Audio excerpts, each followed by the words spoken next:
Hello, I'm Jenna, and I'm here at YallFest with the wonderful Marissa Meyer. Hello. And if you don't know who Marissa Meyer is, she wrote the Lunar Chronicles series. And this is the fourth one, the last one, it just came out.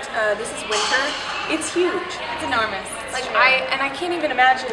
Somehow it's like the same as Crest. They had to get special paper. Like that's crazy, but it's like close to 800 pages, I think. 824? Yeah, something like that. I actually haven't had a chance to read it yet because I am super busy. Well, it only came out 3 days ago. Like, I think you get a pass. Yeah, because the Lunar Chronicles are ending, I'm just kind of wondering, what inspired you to write them in the first place?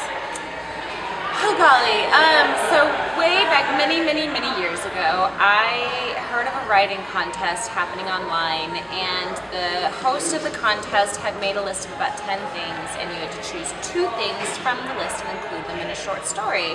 So the two things that I picked were to include a fairy tale character, because I have been obsessed with fairy tales since I was a child. And the second thing was to set my story in the future, which this was my first attempt at writing science fiction. But I grew up loving Star Wars, I loved Firefly, so I thought, why not? We'll give it a shot. Just put it all together. Yeah, absolutely. And I ended up writing this short story sci-fi retelling of Puss in Boots. That's interesting. Thank you. And thank you for thinking so. And so in the story, it was like this robotic talking cat was searching for this lost princess from the moon. And anyway, so I submitted this story, and a couple of weeks went by, and I come to find out that my story was one of only 2 stories that were entered into the contest. Wow. It came in second place. Hey, it got better than all the other ones that tried to enter. It's got second at least. There were 0 others that tried to enter. That was it. It was just the 2. True. But I came away from that thinking that was so much fun to write, and I loved the idea of combining fairy tales and science fiction. And at that point, I couldn't really find that anybody had done that before. So I just kind of started thinking, well, what else could I do? Maybe I can write an entire series of sci-fi fairy tales. Here we are today. Here we are today. So what was your favorite book to write in the series? I don't know that I had a favorite to write.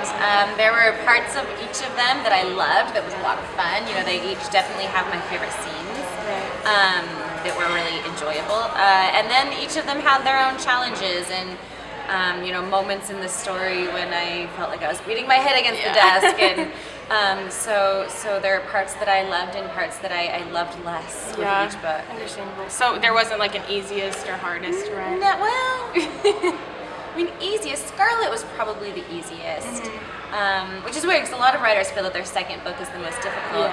And the reason for that tends to be that you write your first book and you have all the time in the world because you don't have editors and you don't have agents.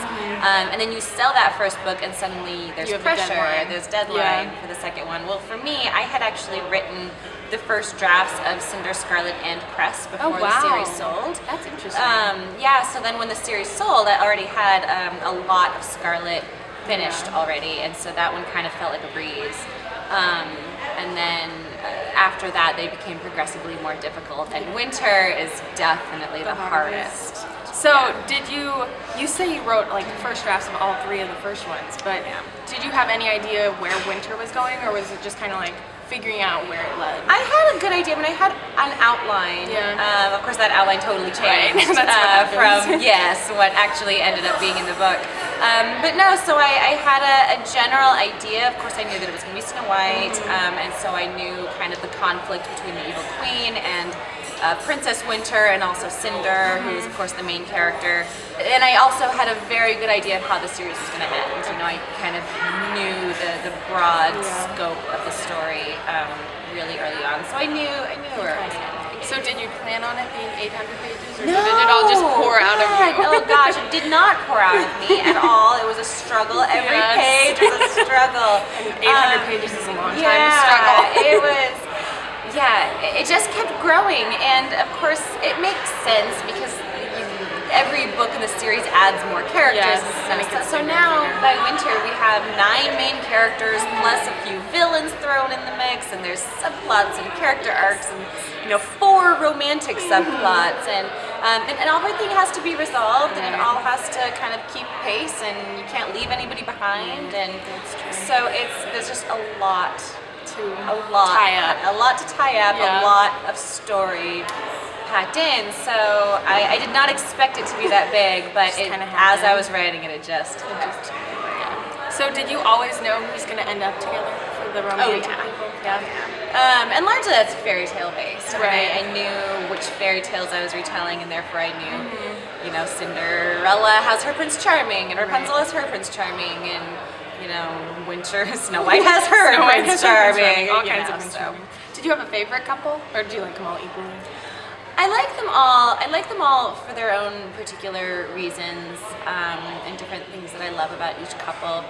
I think that Thorn, the character Thorn, is my favorite character to write. He's so much fun. He's so funny too. Thank you. Everything. Yeah, I think so too. I think he's hysterical, and I can say that because I don't feel like I have anything to do with it. Like I just have this character in my head who just talks to me, and sometimes I'm like, oh my god, you're crazy, Thorn.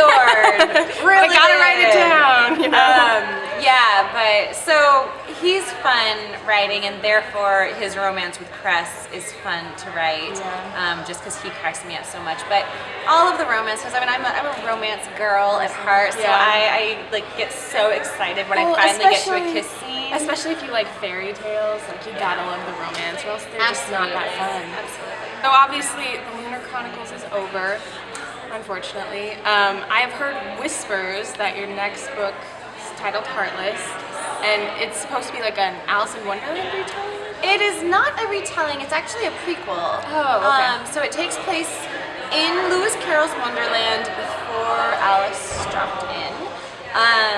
And it tells the story of the Queen of Hearts and how this rather average teenage girl would become the bloodthirsty Queen of Hearts. So do you have it based in a world that is similar to the original Alice in Wonderland? It is. I mean, I tried really hard to create a world that felt like it could naturally then move into. The problem with that is that Lewis Carroll did not give us very much world building. Surprisingly little world building in Alice in Wonderland. It's all about the characters, which gave me a lot of freedom. Right. But it was interesting writing it in Wonderland and trying to create rules, because I as a fantasy writer, I like my worlds to have rules, but within the world of Wonderland, you have to try to balance having rules with also being illogical and, you know, nonsensical, and you want it to be whimsical, and so it was a fun challenge for me. But I hope that, you know, obviously there's a lot of Alice fans in the world, and so I'm hoping that I do it justice. So were you like initially just really interested in Alice in Wonderland? Or? My mom actually is a huge Alice fan, and so I grew up with her loving Alice. And she collects Alice stuff. Like every year she would have an Alice in Wonderland Christmas tree. Oh, that's cool. And different things. And so I always liked Alice, largely just because my mom had all of these beautiful things. But then when I actually I didn't read Alice as a child. I read it maybe, I think early 20s was the first time I read the book.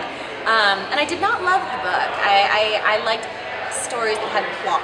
And so I was very surprised how I didn't enjoy it, but the magic of Wonderland to me is about the characters and these just phenomenal, you know, Cheshire Cat and the Mad Hatter. They just are so bigger than life. And so I wanted to do something where I could take those characters and expand on them and give them their own backstories, and also create something that had a plot. So like what drew you initially to retellings? Because obviously you've done the fairy tale retellings, now you've done Alice retelling. That's an excellent question. I guess so. Who knew? I always loved reading retellings. You know, when I was a teenager, like Gail Carson Levine's books were some of my all-time favorites. Robin McKinley, of course, does amazing retellings. And so just as a reader, I always enjoyed reading them. And then I was just obsessed with fairy tales in general. So yeah, I'm not sure. It just worked out that way. When is that coming out exactly? Heartless will be November of next year. So we got a long time to wait. I know, a year. It'll go fast. We can just reread Winter like twice maybe through that time. Oh, and I do have also next February, which is a much shorter wait, a collection of short stories called Stars Above that is all set within the world of the Lunar Chronicles. So so we can Yeah, all that'll look be forward to a little something. a couple things here and there. So I read somewhere that Cinder was actually a NaNoWriMo novel. Yeah. And NaNoWriMo is happening right now, so I figured, what is the best writing advice you've ever received? The best writing advice that I have ever received. Gosh, that's a great question. Or just any writing advice you can give. I'm trying Anything, to just like help us. remember, like I have, of course, had some great writing teachers, and trying to feel like, is there anything like in particular that stood out? Yeah. It's so funny because I can actually remember like a lot of bad advice that I received. Like I really hate it when people say write what you know. I think that's horrible advice. Yeah. Like you should feel free to write whatever you want, and if you're excited enough, you can go learn it. Right. Like you can research. Yeah. So.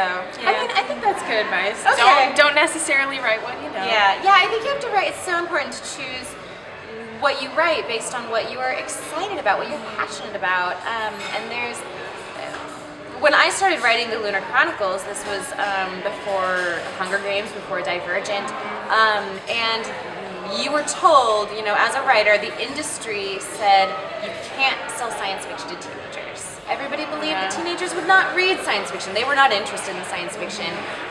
And so the whole time I was writing Cinder, I had that voice in my head that said, this is not going to work, no one's going to buy this. But I loved the story, and I was really excited about it. So I think it's really important to, kind of follow your heart and write what you're excited about and hope that it finds a readership. And I think it has. Clearly, it seems to have worked out. It worked out a little Evidently, bit. they were wrong. They just don't have your writing talent. So when you're writing, do you like to write to music? Anything like that? Is it just completely silent? Mostly silence. I do have like a Pandora nature sound station, so like I like the rain and Some birds chirping. Yeah, exactly. I think that's very lovely. But mostly just silence. Or I love writing in public spaces. I love writing at cafes and restaurants and things. So that just that kind of Like general white background noise kind of noise works well for me. I did hear about an author, I don't remember who it was, but they said they wrote television. Like they had the television on and they were writing, and I just No, that don't would think I not could do work that. for me. No, I would like be start bad. writing what they were saying, or I wouldn't be paying attention or something like that. It would take a long I was time. trying to write on an airplane here a couple of days ago, and they had a movie playing, and I wasn't, the sound was off, Right. it was Oh, yeah. muted, and I still couldn't keep myself from watching it. Yeah. But nature sounds are good. Yeah. Kind of going off of the writing aspect, you're probably into reading, like most of us are. Yes. Do you have any books that like changed your life over the years? Changed my life. I know that's a very broad question. No, I mean, I think a lot of writers, though, feel like there are books that changed their lives. For me, The Giver was huge. It was huge. I read it in 5th grade, and there was so much about The Giver that just changed my perception on life, on prejudices, on writing and what writers are capable of as far as world building and inserting messages while also telling a story. And it really, I feel like The Giver was the first book that really made me think about the world around me. Cool. Well, I think that's all I have for you today. Thank you so much for coming and talking with me. And I guess I'll have to go read Winter now. Well, I hope and you enjoy it. I'll get back to you on that. But thank you so much for watching, and I'll talk to you guys later. Thank you. Bye.